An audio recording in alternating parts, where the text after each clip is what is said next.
Hello everyone, welcome to my channel Lecture Notes. So today I'll be explaining a poem, A Far Cry from Africa, which is written by Derek Walcott.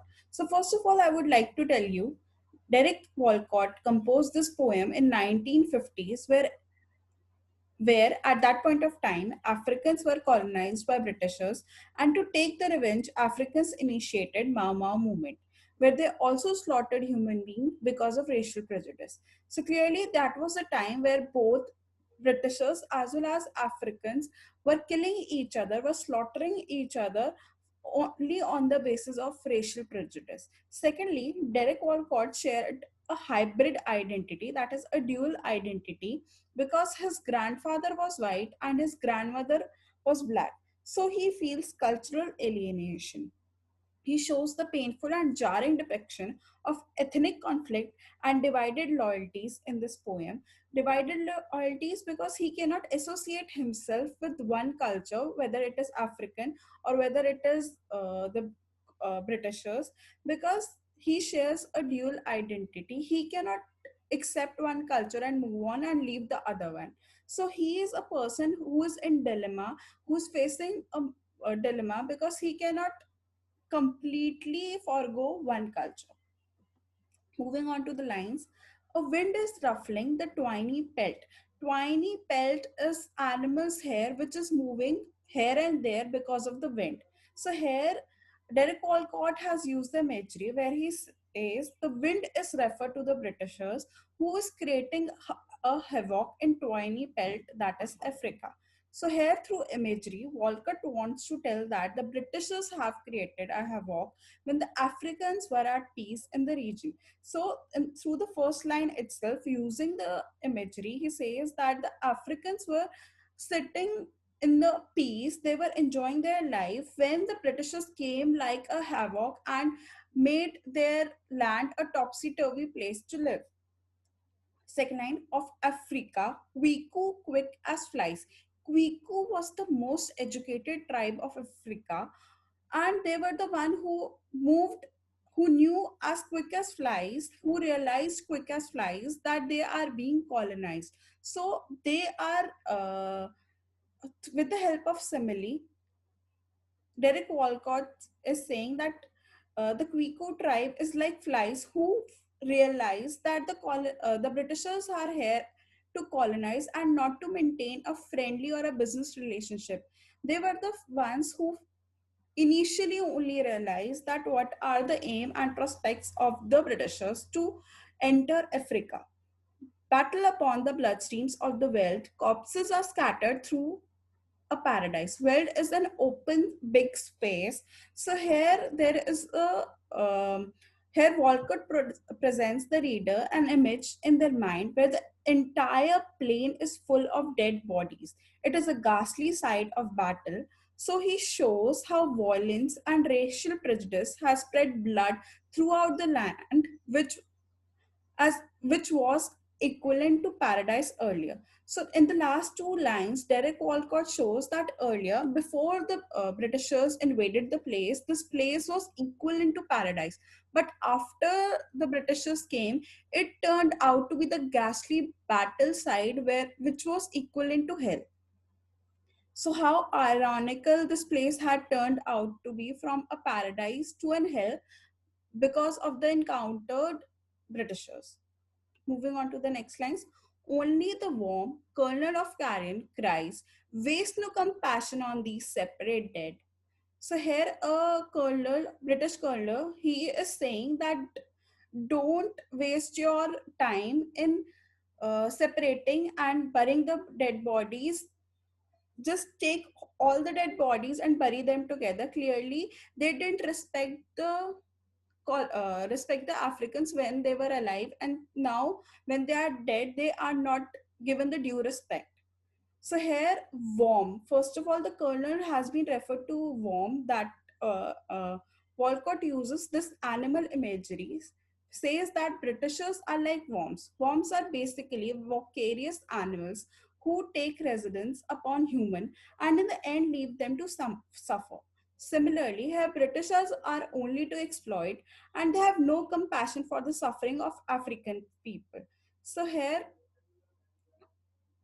Derek Walcott has used metaphor to show that how the Britishers were like worm who only wanted to take all the good things and left the people in pain and suffering. They had no compassion for them, whether they were dead or whether they were alive. They were equal into them.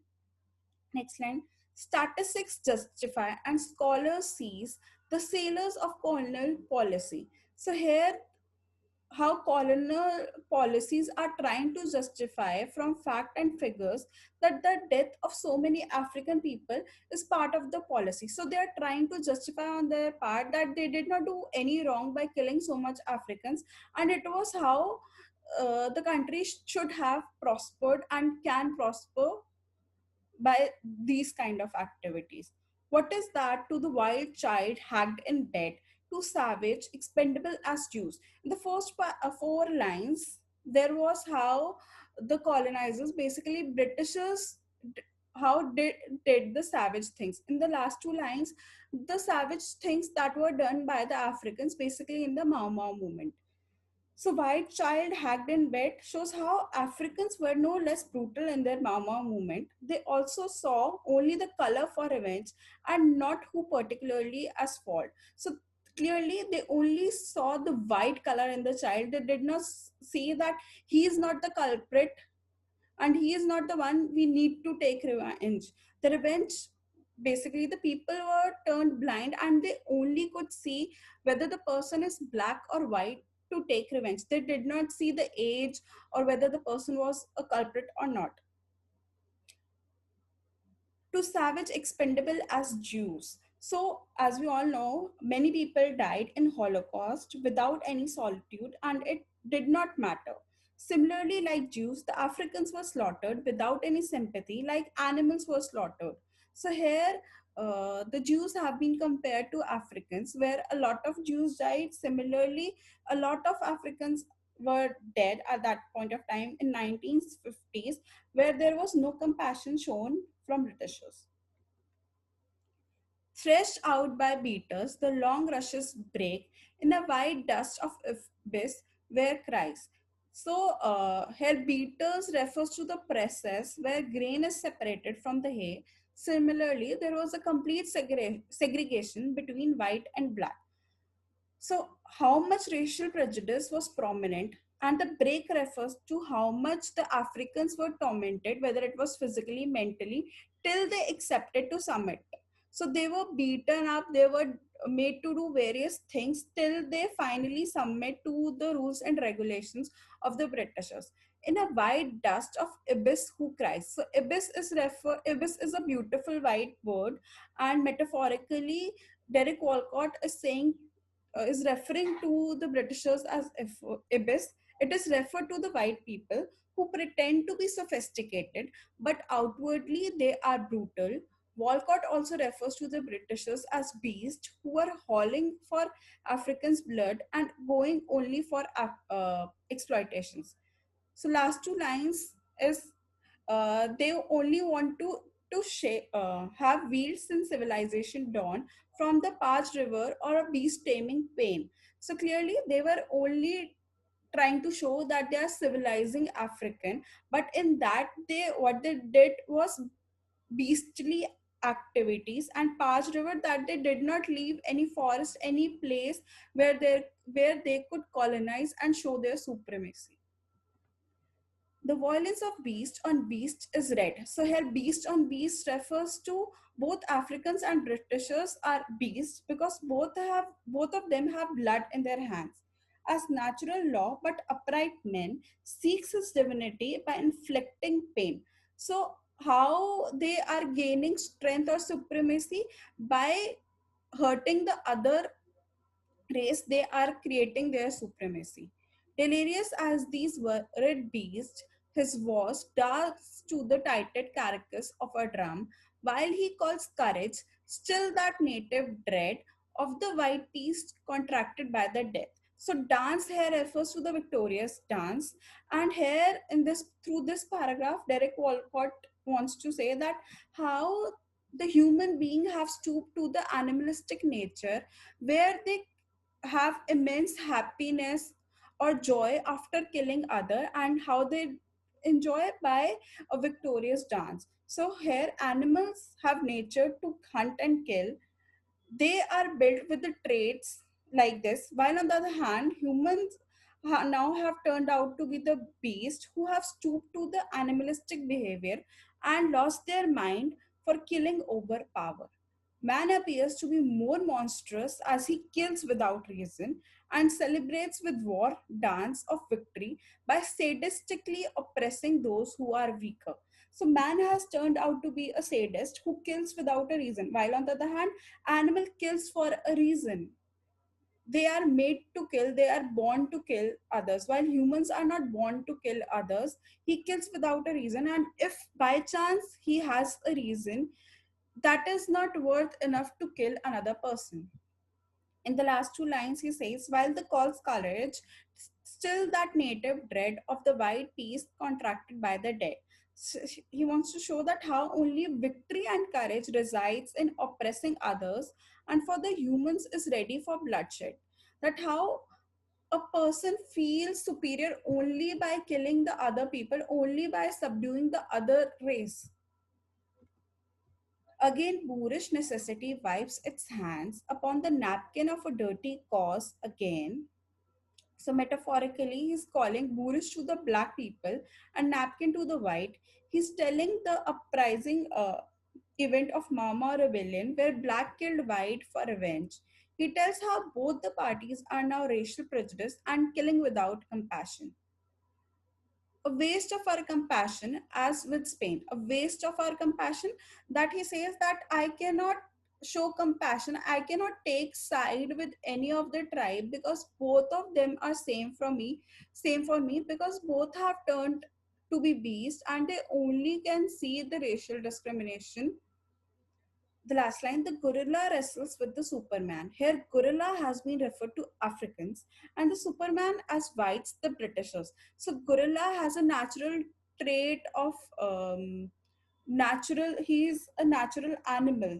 Animalistic nature has been given to the Africans, and the Superman shows that how he's saving the world. So earlier the Britishers came as they are saving the Africans, they are only civilizing and making them sophisticated.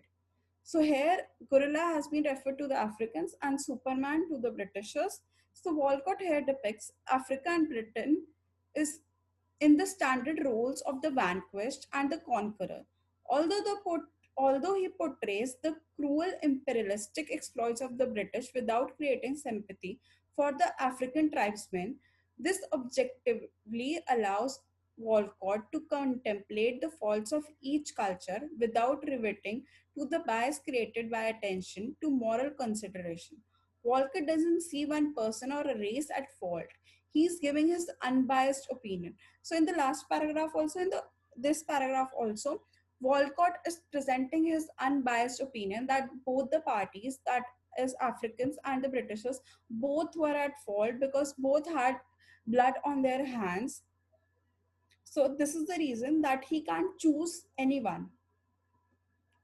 I who am poisoned and the blood of both. Because of his hybrid culture, he is the one who's sharing both the cultures. So Walcott is telling about his hybrid heritage in this paragraph, and this basically that his grandfather was white while his grandmother was black. So he shares the blood of both. It's his hybrid heritage which prevents him from identifying directly to one culture. I who have cursed the drunken officer of British rule, how to choose. So, in these lines, Walcott presents the theme of split identity and anxiety caused by the face of the struggle, in which the poet could side with neither party. Poets had an ambivalent feeling towards the Kenyan terrorist and the counter terrorist white colonial government, both of which are inhuman. During the independence struggle of the country in 1950s, I who have cursed, what does he mean by that? He feels that he's a collateral dimension, that is a victim of both the parties. He's cursed because he cannot choose one, he cannot take side. The drunken officer of British rule How choose? So, though he's connected to both African and Britishers, but feels cultural alienation and dislocated because he cannot forget and forgive the actions, and neither he can choose the one. So he's questioning that how can I choose one culture when both the parties are same, both have blood in their hands, and both have done the equivalent violent activities. Between this Africa and the English tongue I love, betray them both or give black what they give. How can I face such slaughter and be cool? How can I turn from Africa and live? So here Walcott's divided loyalties engender a sense of guilt as he wants to adopt the civilized culture of the British, that he wants to have a British tongue, but cannot excuse their immoral treatment. On the other hand, he cannot leave the African culture also, nor he's freely hold the hand of English language which he loves. So clearly he's in dilemma. He cannot choose between English tongue that he loves. He cannot uh, go back to his black tribal culture. Slaughter here refers to because of his cultural nature, he feels he is the one who's suffering because he cannot associate neither with blacks or nor with white. So in this paragraph, Walcott is sickened by the behavior of the MauMau just as he has been disgusted by the British. By the end, the poet's dilemma is not reconciled, but one gets the sense that Walcott will abandon neither Africa nor Britain. So, from the starting of the poem, Derek Walcott has shown his unbiased opinion where he tells the violence done by both African and Britishers and how they were slaughtering only on the basis of racial prejudice. And then he talks about that how he shares the blood of both and cannot associate himself with any particular culture. And lastly, he cannot get out of that dilemma. He cannot go and freely join one culture, adapt one culture. So this is it. Thanks for watching this video, and do like, subscribe, and if you want us to make a video on any particular topic, please do comment.